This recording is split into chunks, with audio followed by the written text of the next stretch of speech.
The future is perfectly continuous. Mastering interrogative sentences.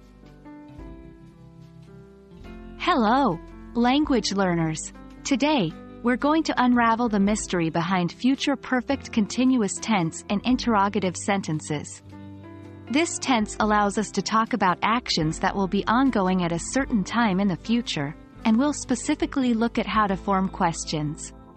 So, buckle up as we dive into the world of future perfect continuous tense. To understand how to form interrogative sentences in the future perfect continuous tense, we first need a clear understanding of this tense. It's typically used to express an action that will start in the future, continue for some time, and then stop. This action will have a specified or unspecified duration but will end before a certain time in the future. An example of a positive sentence is, "He will have been studying for 5 hours by the time we arrive." To form an interrogative sentence, we need to change the structure a bit. We begin with will plus subject plus have been plus verb, ing. So, if our positive sentence is, "She will have been working for 10 hours by midnight," the question would be, will she have been working for 10 hours by midnight? Now, let's add some question words to the mix. When we use words like who, what, why, where, when, or how, they generally come at the start of the sentence.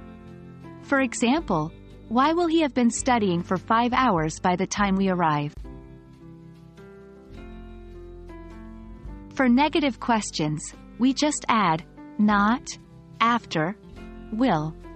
For example, will she not have been working for 10 hours by midnight?